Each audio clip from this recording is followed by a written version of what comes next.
right, welcome to Wind Up San Francisco, day 3. Are you guys glad to be here?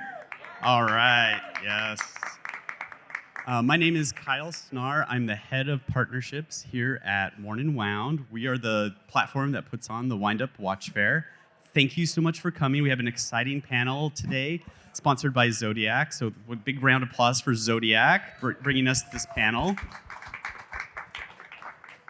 I have 3 very important and very cool guests today, and we're all going to be talking about a topic that I'm sure is near and dear to all of our hearts, which is always wear your watches. And we'll get into exactly what that means, but first and foremost, just thank you for coming out. Thank you for making San Francisco such a great home for Wind Up. We really appreciate all of you. Thank you, thank you, thank you. So without further ado, I'll introduce our guest. We'll start with my good friend, Mike Pearson from Zodiac. You're the global brand director. What we're going to do is we're going to talk a little bit about, just tell us a little bit about what you do and tell us what watch is on your wrist, because that's going to be cool. Well, hi everybody. Thanks for coming out today. So yeah, I'm the global brand director, which basically means I tell the story. I try and control a narrative, and we come to places like this, and people can understand what we think Zodiac was, where we sit within its DNA, because it's a very old brand, and where we want to take it. The watches that we're building, obviously, they have a story, they have a narrative, and we just want people to understand it, because there are so many amazing watch brands out there. But this brand, I say this respectfully, out of many brands that are out there, is so old. It's 141 years old, and it's had some ups and its downs over its very long time in the industry, and it needs a platform. So I am that mouth that tells that story. Thank you for being here at Wind Up, Pleasure. being one of our lead sponsors. Remind us what's on your wrist, though. I've got a meteorite dial, Super Seawolf. We've got a sneaky peek one upstairs as well. We did 2 before, they sold out. But to do an 800,000-year-old piece of rock for a dial and keep it within the Zodiac price point was really special for us this last year. Awesome. Cool. Thank you so much. Next on our list is a good friend of mine, Asha Wagner, a fire captain here in the Bay Area and a noted tool watch enthusiast. Thank you so much for being here. Tell us a little bit about yourself. Tell us what's on your wrist. Oh, thank you so much for having me. My name is Asha Wagner. I'm a fire captain here in the Bay Area. I'm a hazardous materials specialist.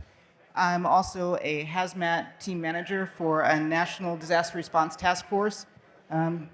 I've got a Zodiac Super Seawolf LHD GMT on my wrist, and just in general, I just like to go out and play and have fun.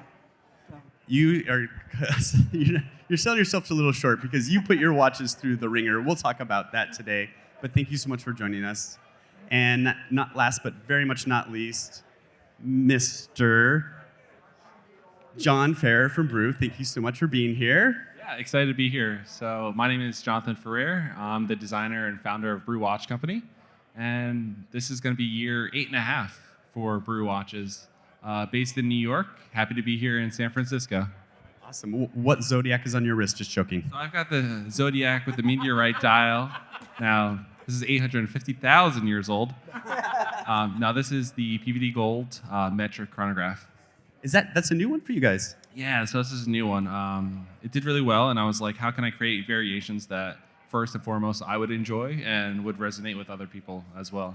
Amazing. Cool. And just for the record, I'm wearing my personal Zodiac Super Seawolf 73 skin, or 53 skin diver. And this is a great watch because it is one that really fits, I think, our topic today, which is it's a watch that I can always wear, no matter what the occasion is, no matter what I'm up to, no matter what rock I'm jumping off of into water. It's a great one to wear. So thanks for everyone for coming. So today we're going to be talking about this notion of why is a watch something that we feel like we should always have on our wrist? I mean, there's a lot of things out there for watch enthusiasts these days that is kind of like telling us maybe you can't or shouldn't or wouldn't wear a watch for everything you do. Some of the things I jotted down just while I was thinking about this was if you are buying watches as investment purposes, maybe that's something you wouldn't want to wear all the time. Perhaps that watch is a vintage watch and it lacks a robust construction, or maybe there are a smart watch alternative to an analog watch that you'd wear for like an exercise purpose or something like that. But for a lot of enthusiasts, we choose to wear a watch regardless of these kind of ideas. And I want to pick that out a little bit, and also kind of pull on a few threads. I think one of these threads that I think really gets under my skin a little bit is that I am a guy who likes to wear lots of watches. I have a ton in my collection. I know each of you probably have several watches in your collection. Way too many. Ask Mrs. Pearson. But why do we always look for the watch that we could wear all the time when we know we're probably not going to wear that watch all the time? So why is that a quest that we enter as well? So I guess my first question would kind of just be an all-play question, and maybe Mike, you could like take a crack at it first. But what is it about watches for you, full stop, that makes you want to have one on your wrist? Well, I've grown up with them, from first Fossil watch to an Adidas or a Nike watch, and the more and more you got to understand the stories, I started to buy watches and then work within the industry, and I was very lucky that I worked within certain brands that reflected certain parts of my life. What I have found with all the brands, like 700 watch brands that are out there, that every single brand might have something that can reflect a part of you. And I think that's a really important thing to find. You've got to find the watch that suits you. And if you're a jeans and t-shirt or a jeans and a shirt, I think it's really good that you can feel comfortable in that. But I also think the stories that those brands represent, be it new or old, maybe something like a G-Shock or even the Swatch watch that came out recently, you can tell that story no matter the price. I think that's really important that you have it. The reason why I like it on my wrist, more than anything now, it's a part of me, maybe subconsciously telling somebody who I am. I'm a watch person. It doesn't necessarily have to be a watch that everybody knows. I do not believe that I would ever think of it as a flashy thing. I don't think this crowd wear a watch to say of status, that thing you might have heard as a kid growing up. I think it's more of a personality trait. And I like, right now I'm wearing something which is quite dark. It's got a lot of story with it, but going on a bit of a devious side course of it, I was at Wind Up New York, and this watch, I showed it to a gentleman who was deeply colorblind, and he said, I can see this perfectly because of the depth of the dial. Things like that, I wouldn't have seen it, but I fell in love with this watch more because of what somebody else saw within it. But at the end of the day, it's what reflects me. So I like that. Thank you for sharing. And yeah, I think that when we connect with a watch, there's something in it that's telling us something about ourselves, right? Asha, in your career and in your adventures outside of your day-to-day, we got some fans in the house. Why do you choose to wear a watch when I'm sure that you have coworkers and stuff that maybe choose maybe a smartwatch or maybe a digital watch, but you choose analog, automatic, mechanical watches to wear? And what powers that choice for you? Well, I first became interested in watches when I learned about them as historical adventure tools. And then I really became interested once I learned about automatic movements. So to me, that represents something that was literally powered by my adventures and activities. And that in turn just motivated me to get out and want to do more stuff and have more experiences with the watch. I love what you said there, because I think that for us who are watch enthusiasts, when you kind of start to figure out what the automatic movement really is and that it is based on your movement, it creates that connection that actually says, hey, maybe you should go move some more, and sends you on to new places and new adventures. John, I wanted to just ask you real quick, as someone who came from the design world and could have designed anything, honestly, you can get out there and you could have designed all kinds of objects. What made you choose a watch, and then what makes you decide to do designs? Is it for you or is it for others? Ooh, good question. When I design watches, is it for me or for others? Well, I would start with the reason I even enjoy watch design and why I got hooked into this industry was there's so many processes and applications for watches that make it an infinite system of possibilities, right? So watches have been around for over 100 years, and they've been modified and changed and designed in countless ways. But there's just so many combinations, materials, and innovations, and utilizations that it's just never ending. And for me, the reason that I love my own process of design is I design it for myself, thinking about the experience it's going to drive for myself and others. What kind of conversations is this going to start up? What kind of communities is this going to build? And so now I look at watches almost like a catalyst for experiences. I love that, and I feel the same way. I wanted to kind of pick on another question because the topic is always wear your watches. Are there times in your life, and we can't get too personal here, but let's get a little personal, where you don't wear a watch? Like, do you not wear a watch at certain times? What do you think, Mike? What do you? Yeah, let's keep it PC or PG. Both. We'll keep it Yeah, PC, yeah. PG. I don't shower with them. I don't sleep with a watch. That's it. I always exercise with a watch. It's on all day until I go to sleep. It's the first thing I'll put on after I know what I'm going to wear. So you get yourself ready to go. So you don't base your outfit on the watch, you base your watch on the outfit. I think the one that will suit what I've got. I have a lovely palette of white, blue, and black, so there's not too, because this face is quite rosy anyway, so I don't need too much color in my clothing, but my watches can reflect that. So. Nice. But I always have a watch on. That's cool. What about you guys? Do you guys ever not have a watch on? Yeah, definitely. I mean, for me growing up, I was involved in a bunch of activities where I couldn't wear a watch. So I played volleyball through junior high school all the way through college, played Division I at Cal Poly San Luis Obispo. And for the rules and regulations for that, you can't have anything on your wrist. And then after that, I became an avid rock climber. And if you're climbing, not only just because of the abrasion aspect of it, but if you have to jam your hands into cracks, then that's just going to be, it could be just like borderline painful to have a watch on your wrist. Good point. But that's also the difference between Asha and me, and a lot of us, is that these watches are meant to last, but I walk my wiener dogs, and you go climb mountains. So. Nice. Do you always wear a watch, John? If I don't wear a watch, it feels a little awkward. Feels like Yeah. the naked wrist. I think there's two immediate times where I don't wear a watch. Funny enough, when I'm working on watches, I don't wear a watch. Interesting. Because I don't want to have metal on metal scratching. Okay. So I try to keep a safe zone. And then two is if I'm either cycling or on a motorcycle. As mentioned, like with rock climbing, you don't want any interference. So between those two activities. So I recently got a watch with tritium tubes, and I started wearing it at night. And I'm telling you, it's a game changer. I never wore a watch at nighttime, but the tritium tube watch is very useful for nighttimes, light sleepers like myself. No, we did a watch, and actually Jason Heaton, friend of Worn and Wound, he got one of our watches to review, and it had a vintage style loom. And he liked the watch, but he needed more color because he says he looks at his loom at night. So it's one of those things that actually we are going to change in some of the models and make loom brighter on certain models because it matters. Again, it might not be because we are doing the most adventurous of things, but we look at those faces, we look at those numerals, and it means something to us all. So That's awesome.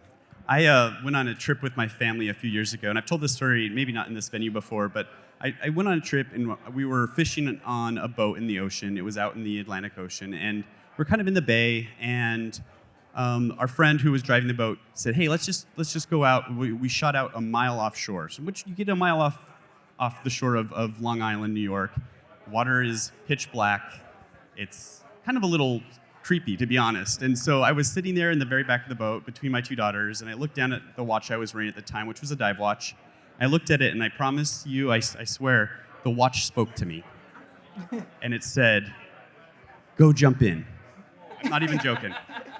And so I looked at it again, and I kind of ignored it, and then I looked down, and it said, "Go jump in." So I decided, and I just all of a sudden stood up. I ran right between like the two main seats and jumped right off the bow into the middle of the Atlantic. Little did I know I landed in a vat of teeny tiny little microscopic jellyfish. It was like jumping into like a bowl of Jell-O. It was insanely creepy and terrifying.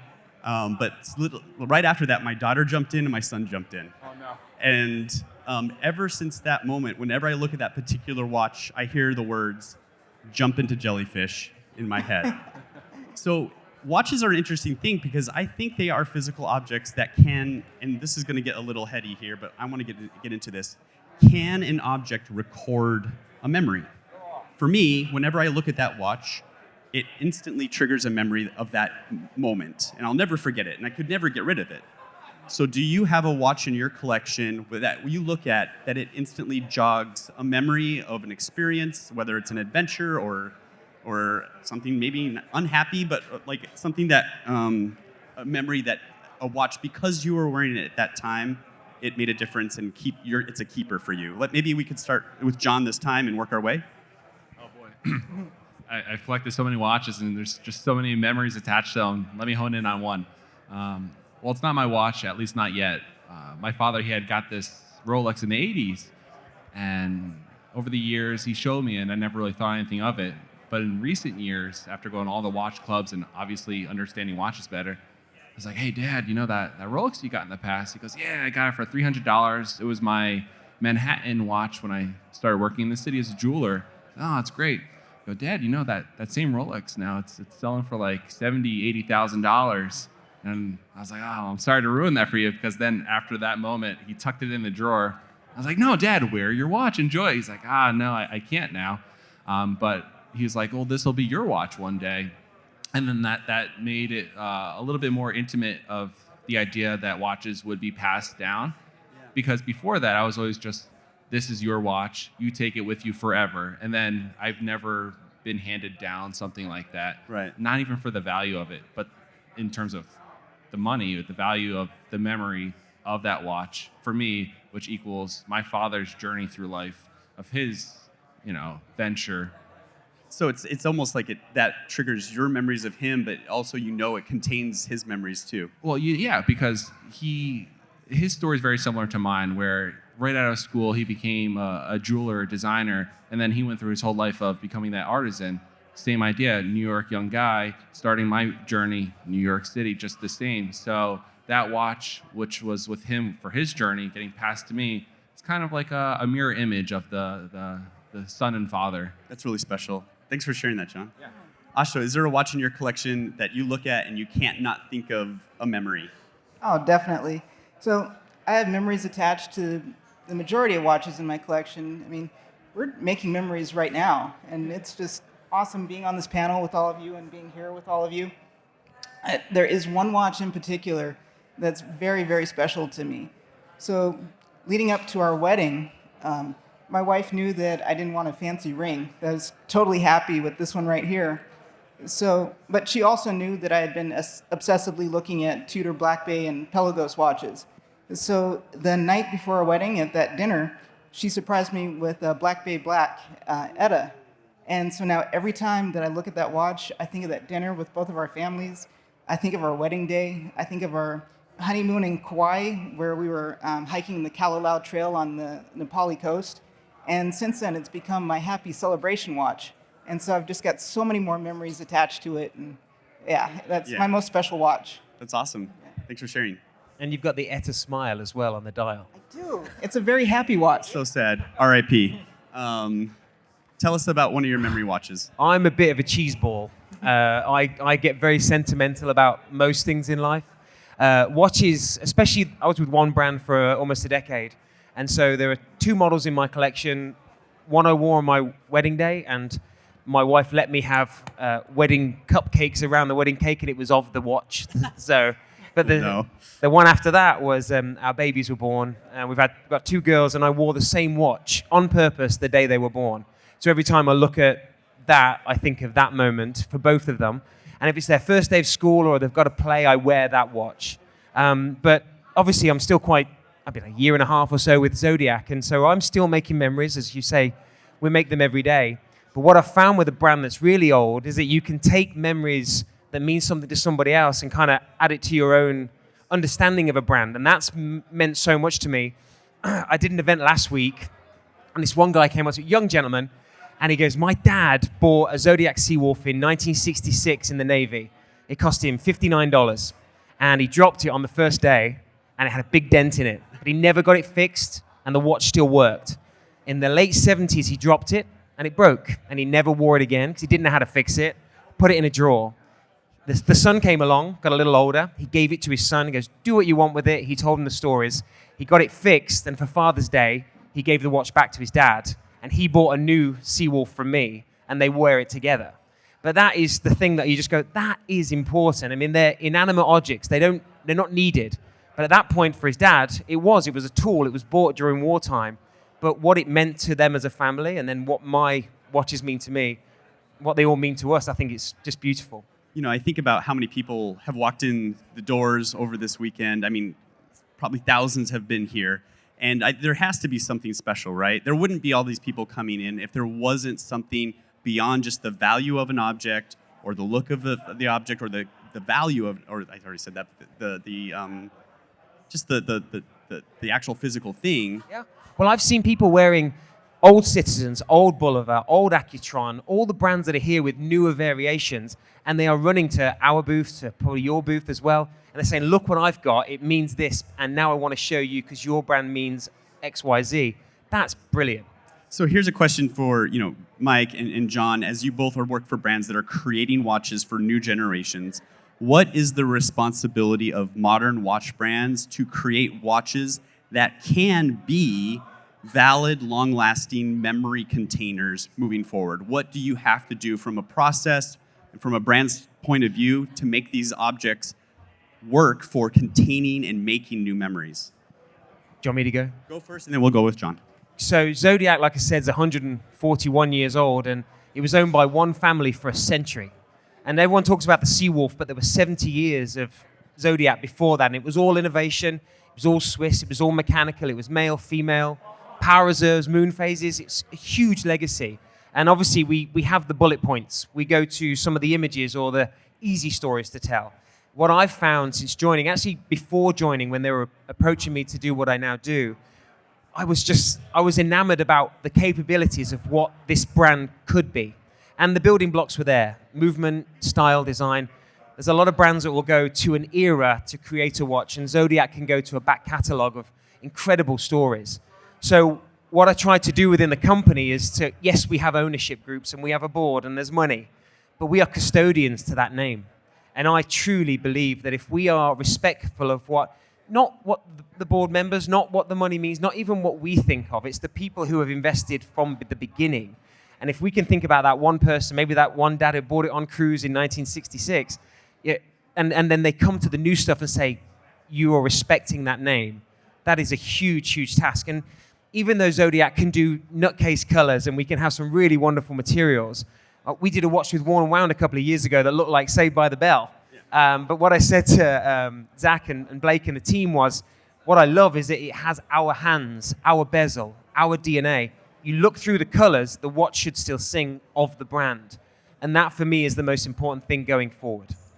For a brand that doesn't have as long of a legacy, but hopefully as much of a future, what's your responsibility to creating these vessels for memory making? This is such a good question. And this really draws out the lines of the design, the philosophy, the roots of the brand. Mike's working with Zodiac, a brand that has such great heritage and history, and he does a fantastic job of respecting that. And even when they keep it modern and innovative, he still respects the history, and it shows through the way he speaks about it and that the way the designs are drawn out. Now, a brand that's 8.5 years old, how do you treat such a young brand in that same manner that's special, that resonates with people in a way that they can connect with and enjoy and gets passed down through generations, right? How do you take such a young brand? And for me, it's not just me, it's the community, right? So I'm doing my best. They're like, oh, John, you're such a nice guy, you're so friendly. Yeah, I do my very best because the objects that I design and put out there, if I'm going to be the one that's delivering and creating that message for such an intimate object, it needs to be the very best product with a message that's so positive and has this philosophy that instills a positive message to each person that receives it. Even when John's out of the picture and I'm an old man one day, that message still gets passed along. So the history will be there in due time. I'm doing my best to lay down a foundation. Sure, the design is evolving, but more importantly than the design is the message that it's telling. And then I have people at the shows that come up and say, hey, John, I love your design. And they tell me about the philosophy, how it was started, where it's evolving. And I said, wow, what a success to be 8.5 years in, and people realize the substance, the significance of the roots of the brand and where it's going. And yeah, it's new, but it's catching on. And in due time, and many years past me, hopefully that story continues. It's interesting. When I prepared this question, I thought your answers were going to be about water resistance and steel and making sure that these are can physically withstand the test of time. But I really like the answers we got, which is about brand and connection and creating like something that people can feel like a true brand connection to. Well, if you did want to go in the technical side of things, the watches have to work. They have to Sure. last. And I think that's the minimum it can be. I mean, I know with Zodiac, there's been a few decades where maybe it wasn't what Zodiac was in the beginning. And that was because of the ownership group or the way that brand direction was. But it was also of an age where quartz was leading the field, where it wasn't just about telling time through mechanics. We've got this new modern world where we can touch everything in our phone and we know every single part of the industry. I mean, this has got more technology than what went to the moon in the 60s, right? But these watches now are to go back to maybe the roots of it all. Gotcha. And so that's really important that today we are respectful, like to go back to that point. But that's by the by, it's all emotion. I appreciate that. All right, I've got a question I've been super excited to ask Asha about in particular. What is, in your opinion, the wildest thing you've done in a watch? And I'm talking, you're an adventurer. You've done a bit of crazy trainings that most people in this room probably haven't done. But what would you think? What would you like to call out as the wildest thing you've done in a watch? Well, the first thing that comes to mind is I used to have a job as a helicopter repeller for the U.S. Forest Service. So it's very similar to smoke jumping. This was one of the first times that I was required to wear a watch for my job. And so the difference between smoke jumpers and helicopter repellers is, of course, smoke jumpers go out in a plane, they parachute out to the fire. Helicopter repellers, we do the same job, we just get there a little bit differently. So we take off in a helicopter, fly out. Once we get to the spot, we'll throw a couple ropes over the side, slide down, and then go put the fire out. There was one time where there was an approaching thunderstorm, so there was a whole bunch of gusty winds coming in. So as I stepped out into the skids of the helicopter, it was doing this and just rocking and rolling all over the place. But once I got on the rope, it was fine. So I had a great pilot. I realized afterwards that all the movement from the helicopter was him compensating for the gusty winds. Oh, wow. So that he could just make sure that we were stable on the rope. Do you remember what watch you were wearing that day? Timex Ironman. There you go. Awesome. Yeah. John, when was the last time you jumped out of a helicopter in a watch? Well, let me tell you. No. As a brand owner, have you heard of stories of your own consumers who have created memories with your watches, or have they ever come back to you with a scratch or two that you were surprised to see? Yeah, well, both sides. The more positive end, and this is the part that I love when people share their stories. I've been seeing so many people that are getting married, engaged, wearing their watches, wearing their Brew watches during the ceremonies, wearing it at the reunions or the honeymoons. And for me, that's saying, I want to wear my most special watch on my most special days. And so that's like a miracle for me to hear cool. these. To be part of that, yeah. That's awesome. And I know you've been doing the rounds. You've been seeing a lot of vintage watches. You mentioned a great story from a gentleman. Any other stories about some watches you've seen on the vintage side or modern Zodiacs from users and consumers? Yeah, I did a lot of podcasts over the last years, and because of telling the stories, a lot of people wanted to tell me their stories. The main one I probably got very recently was one guy he had a Seawolf, and he had it since the 60s, and it needed service, but he heard me on a podcast, and he was just this really good old guy, a veteran. He was just a brilliant, down-to-earth Midwestern guy, would tell you exactly how he lives, who he is. But he's just like, yeah, I didn't believe it. It was a 300-meter dive watch. I did not believe it. So I tied it to the bottom of my submarine. And I was like, what? And he goes, yeah, we just tied it to it. And then we came back up, we went and got the watch. And it worked. So yeah, well, that was the story. I'm like, this is just nuts. You really did that? And the watch looked like it had been, but that was like 60 years ago. So it's nuts. That's amazing. Well, thank you. All right, I got one last question, and it kind of ties to something I kind of alluded to at the very beginning. I think a lot of watch enthusiasts who have multiple watches in their collection are still on the hunt for that go anywhere, do anything watch, as though they're going to get just this final watch and then be like, well, this is the one I'm wearing. We all know that's not going to happen. Why do we as watch enthusiasts like the idea of like a potential like go anywhere, do anything, wear all the time watch, even though we know for sure that's not how we're going to use that watch? It's going to spend a significant amount of time not on our wrist because we're using it with the rest of our collection. Why do we still thirst for it? Any takers on this one? Because Well, for me, when I travel, I usually only take one watch. So it's just one less thing to worry about. So I like a watch that's as versatile as possible, where I can either go scuba diving with it, hiking, snowboarding, rock climbing, or just whatever, and then go out to a show and dinner and date night afterwards. That's a good point. Like, maybe it's like that ability to practice the one watch collection in these very kind of singular moments. Any other thoughts? Yeah, it's very difficult to have a one watch fits all equations. I always end up wearing my own watch for other reasons, obvious. But I'll tell you, before I go on vacations, I literally say to myself, what kind of a climate, what kind of environment am I going to? And what kind of watch would fit that environment? Whether it's dress, whether I'm going to the Caribbean, am I going diving, or am I going to dinner? And so I always end up wearing my own watch. But those are the thoughts that go on. Still the mental exercise is gone through. I'm down the rabbit hole, like probably all of us in here. And I know I'll never just have one watch, which is awesome. So we can keep coming back to wind up. But I do believe in straps and bracelets. So you can have the one watch, but that one watch can look very different on a NATO, a rubber, a bracelet. So when I travel with one, I come with a strap kit. And I think that's more important to me, to have options. So that's how I got around it. That's great. Awesome. Well, we have just a little bit of time for some cute questions. If we have any quick questions from the audience, we're happy to field them real quick. We got a little microphone right here. And if not, that's okay too. No pressure. All right. Cricket. Thank you so much for coming out today. Let's give our panel a hand. Thank you. Thank you. And enjoy the rest of the show, folks. Thank you so much for coming.